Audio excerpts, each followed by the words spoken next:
Buongiorno, come stai mes petites scellées? Bon, aujourd'hui on est le 17 avril 2025. Je viens de faire le tirage pour les vierges, que je vais mettre en ligne juste après celui-ci, parce que je ne peux pas évidemment mettre en ligne en même temps que j'enregistre. Donc, patience. Je fais un petit coucou tout particulier à Carlito. Merci pour tes conseils, mon ami. Je t'embrasse bien fort. Je vais commencer par l'oracle de la forêt de Gaïa. Oh, qui est Gaïa? Gaïa, c'est une conscience. Gaïa, c'est la conscience de notre terre. Vous voyez, la petite boule ou plate, on n'en sait rien. On verra un jour, ça arrivera bien sûr. Dans pas longtemps, on apprendra si la terre est vraiment plate ou vraiment ronde. Pour l'instant, on s'en fiche, c'est pas le sujet. Cette forme sur laquelle se trouve l'humanité, donc qui nous permet de nous déplacer, de vivre, s'appelle la Terre. La Terre a une conscience. Et cette conscience, c'est Gaïa. Elle s'appelle Gaïa. Moi, j'ai une conscience, elle s'appelle LQV. Vous pouvez trouver le nom de votre conscience. Venez me voir en privé, je vous expliquerai comment faire. En tous les cas, sachez que Gaïa, comme elle a une conscience, c'est quand vous faites du mal à Gaïa, quand vous arrachez les fleurs, les plantes, quand vous bousculez, quand on fait du mal tout simplement à la terre, hein, qu'on ne la respecte pas, qu'on jette ses papiers par terre, qu'on écrase ses mégots partout, etc., etc., vous faites du mal à la conscience de Gaïa. Et la conscience de Gaïa, c'est comme si demain, votre voisin venait écraser ses mégots par terre devant chez vous, venait vous couper vos arbres dans votre jardin, etc., etc. Donc, s'il vous plaît, respectez la nature, respectez la conscience de la Terre, qui s'appelle Gaïa.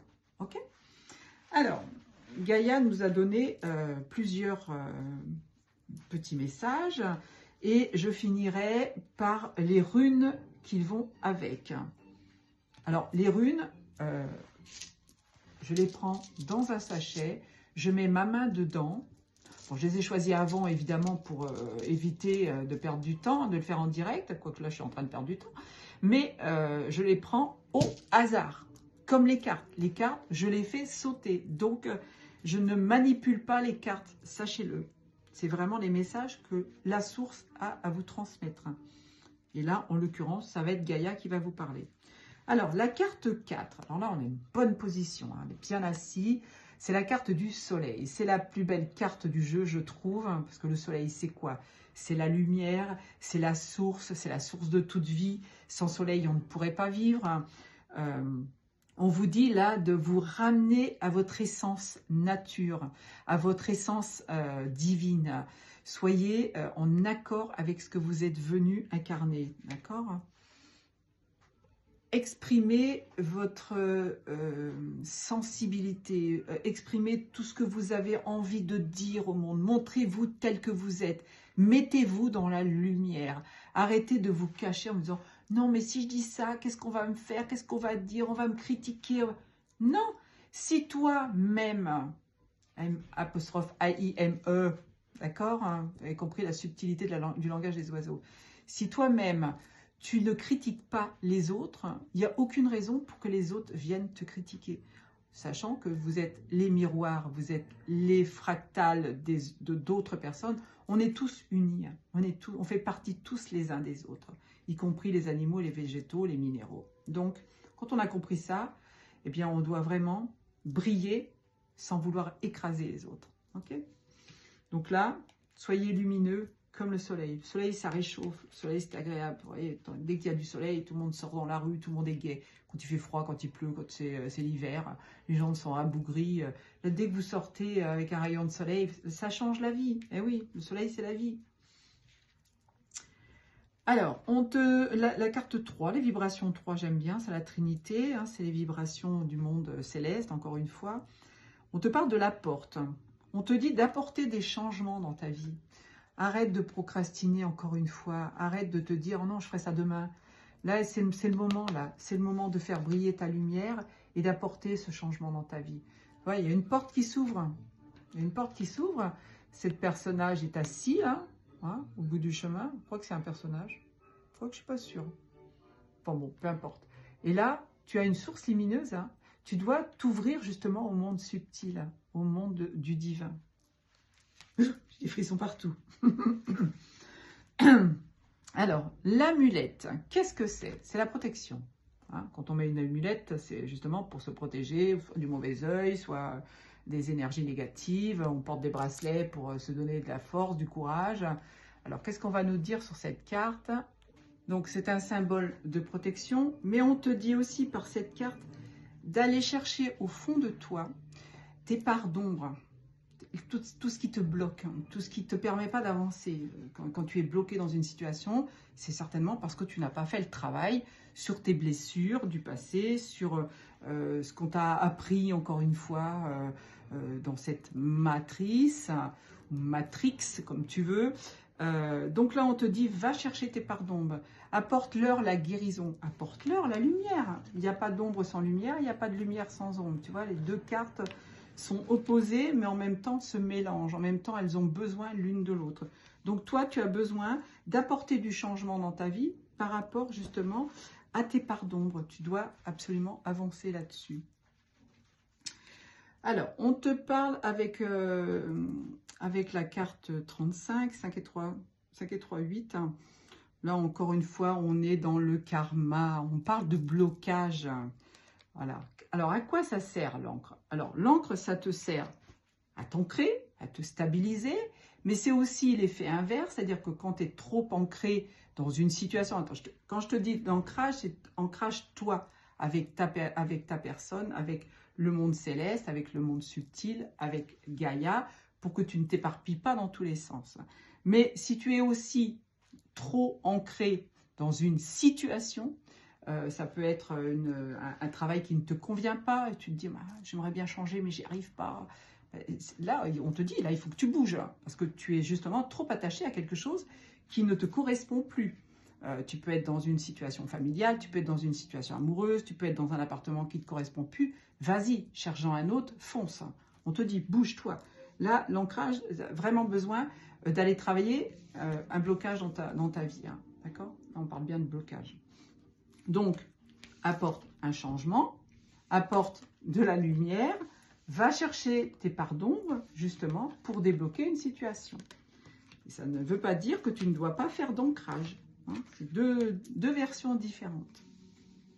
Vous verrez, hein, apprenez à en faire de l'ancrage, ça vous manquera. Ça vous manquera si vous ne le faites pas tous les jours. Il y a un jour où vous dites, oh, tiens, il me manque quelque chose. Ah bah zut, j'ai oublié de faire mon ancrage ce matin. Vous verrez. Vous m'en direz des nouvelles. Alors là, on parle de le coffre. Le 36, si c'est 39, là, on est dans la fin d'un cycle. Là.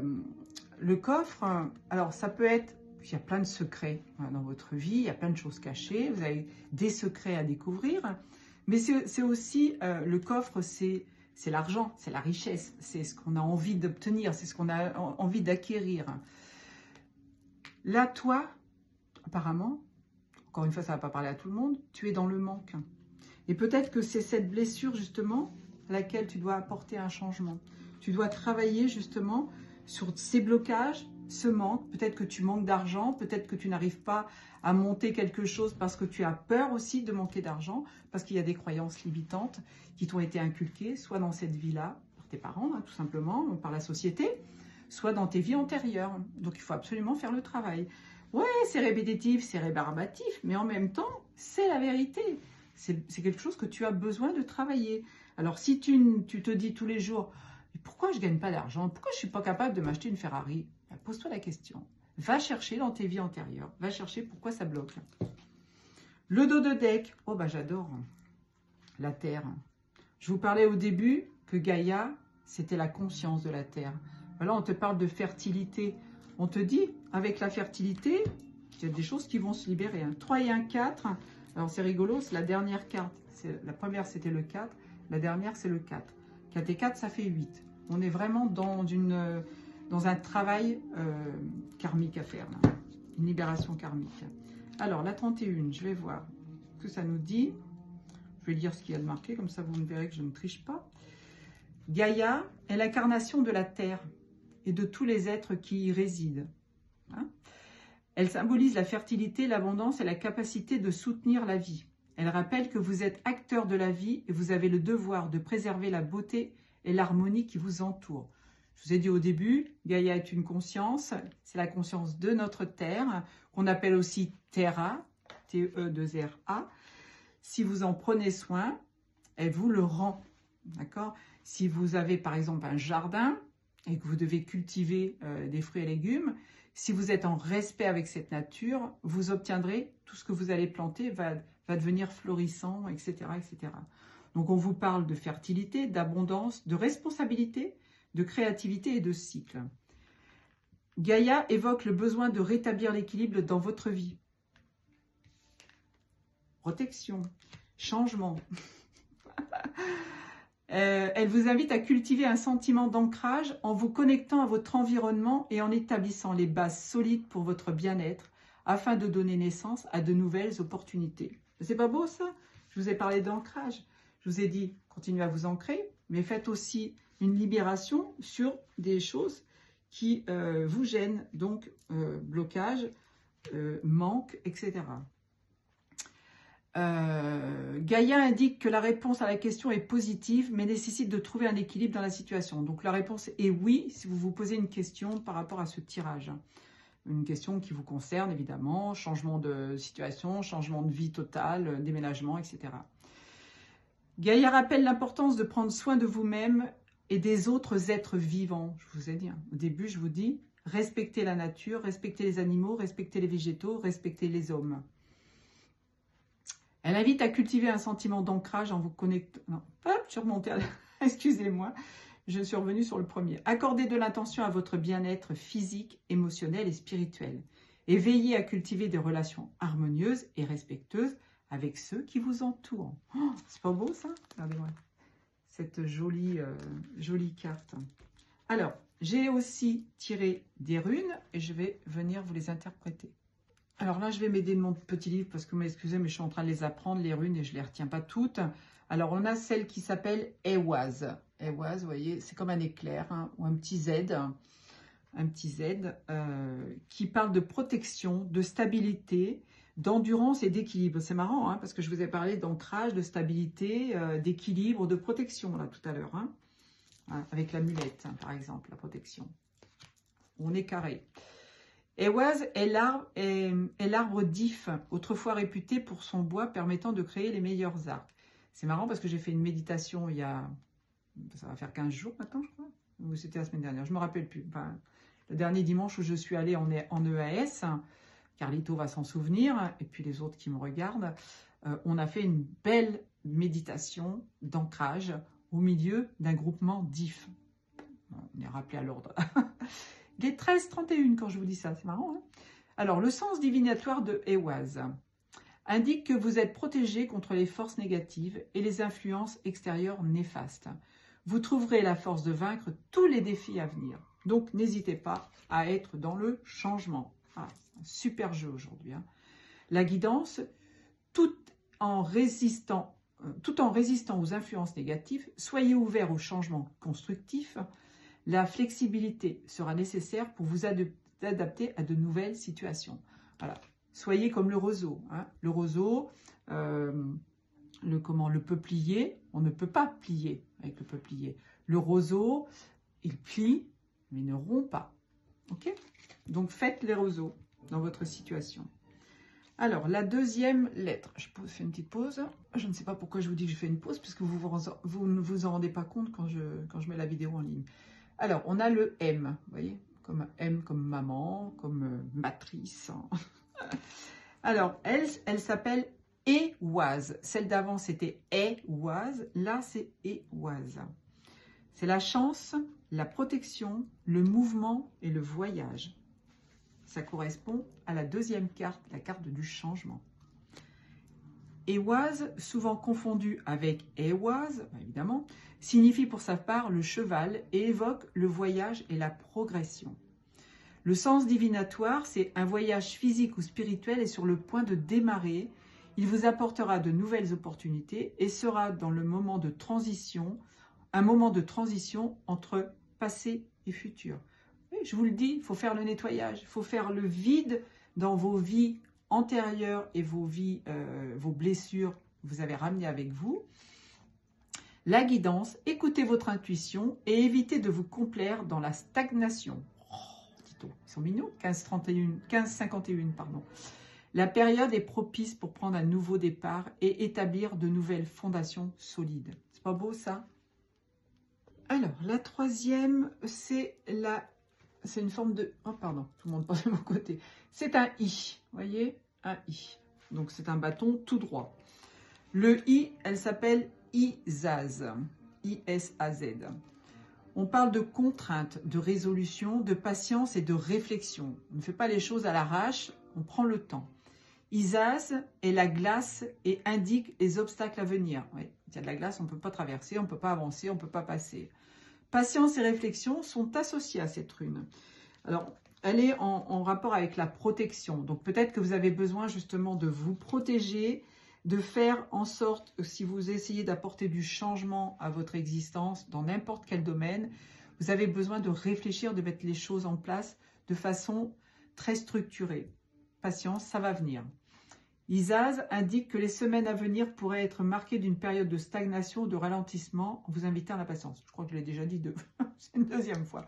Bon, bah, c'est que vous avez besoin de l'entendre une deuxième fois. Hein. Non, je vous engueule pas. J'ai juste un petit peu levé le ton. Ne luttez pas contre les circonstances qui sont en dehors de votre contrôle. Utilisez ce temps pour investir dans votre croissance personnelle et pour préparer les étapes futures. Ça, c'est pas mal aussi. Hein. La quatrième rune, c'est la quatrième en forme de poisson. Alors, elle s'appelle Haut Talent. Haut Talent.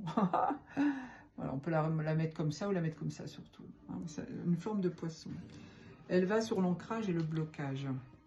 Alors, on te parle de famille, de patrimoine, de tradition et de racines. Vous voyez, je vous dis de faire le travail transgénérationnel, libérer toutes les blessures, toutes vos croyances limitantes. Non, parfaite harmonie. Littéralement, la propriété ou la possession, elle relate les traditions et ancrages familiaux. Son sens divinatoire, vous allez être amené à rechercher davantage de stabilité au sein de votre foyer ou de votre famille. Soyez fiers de ce que vous êtes et d'où vous venez. D'accord ? Tout ce que vous avez traversé, soyez fiers de ce que vous êtes aujourd'hui. Recherchez la stabilité dans votre vie en créant des liens solides avec des relations nourrissantes qui vous apporteront un sentiment de sécurité émotionnelle. Alors, elle aurait pu tomber sur la carte d'avant.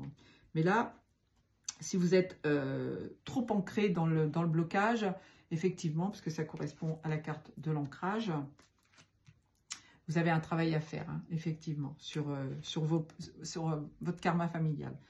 La vidéo, elle va être très longue. Je ne sais pas si je vais avoir le temps de faire tout ce que je veux faire derrière. Alors, avec le coffre, la 36, on a celle-ci. Alors, je vais vous dire ce que c'est. Alors, cette rune, elle s'appelle Tourizaz. Elle parle de changement, de défi, de questionnement, mais aussi de danger. Tourizaz symbolise l'épine. Eh oui, l'épine. Hein, la petite pointe qu'on peut vous mettre, les petits granuliers de sable qu'on peut vous mettre dans votre chaussure pour vous empêcher d'avancer. Hein. Donc, que l'on doit... je reprends. Tourizaz symbolise l'épine que l'on doit ôter ou le défi que l'on doit vaincre pour pouvoir renaître. Encore une fois, on vous parle de travail sur votre passé, sur votre karma. Hein. Alors, généralement, annonciatrice de défis ou de difficultés, Tourizaz est souvent une rune mal aimée. Elle rappelle que les difficultés sont inhérentes à la réalisation de soi. Tout ne peut pas se passer avec une fluidité parfaite. Sinon, vous ne seriez pas venu apprendre des choses. Hein. Vous ne seriez pas venu faire travailler votre âme. Donc, tout est OK. Si vous la rencontrez, si elle sort dans votre jeu, on vous parle du manque. Hein. Donc là, vous avez peut-être cela à travailler doublement. Sois conscient de l'importance et de l'équilibre entre les aspirations matérielles et les aspects les plus profonds de ton existence pour tirer le meilleur parti de son énergie positive. Ok ? Alors, la dernière qui va avec la fertilité et la terre, c'est Anzuz. Anzuz. A-N-S-U-Z. Anzuz. C'est un F à l'envers. Ça me correspond bien. Non, c'est un F à l'endroit, pardon. Et avec les bâtons vers le bas. Elle va être très longue ma vidéo. Hein. Je vais demander à mes petits êtres de lumière de m'aider à la passer parce que sinon, on va mettre du temps. Création, inspiration, sagesse et spiritualité. Anzuz est le père ou le dieu, donc la source. Très souvent associé à Odin lui-même, c'est l'une des runes les plus puissantes. C'est bien qu'elle sorte avec la fertilité et avec la terre. On est parfaitement d'équerre. Anzuz est un canal de communication entre le monde humain et le monde divin. J'arrête pas de vous le dire, connectez-vous. Des réponses importantes sont en train d'être révélées. Ça, c'est vrai, mais ça peut être aussi à titre individuel. Hein. Anzuz vous suggère de chercher à élargir vos connaissances et à rechercher des conseils avisés. Soyez clair et précis dans l'expression de vos idées et dans vos communications. Tout ce que vous émettez dans l'univers, vous le savez, ça vous revient en boomerang. Donc soyez carré. Je vais quand même vous lire le petit livre, on est le 17 avril. La source désapprouve presque toujours l'itinéraire du fleuve. Je répète en moi les zones de doute ou de honte. Je prends conscience des jugements de mes parents sur mes choix. J'ai le droit de suivre mon propre itinéraire. J'affirme un choix à mes parents. Si vous avez encore la chance d'avoir vos parents et qu'ils vous ont mis des bâtons dans les roues, bah essayez d'en discuter avec eux. Ça peut vous aider à vous libérer de certaines de vos blessures et de vos karmas. Je vous embrasse très fort, je vous aime. Et là, j'arrête parce que 22 minutes, ça va être vraiment très très long à passer. À bientôt. À demain. Ciao, ciao.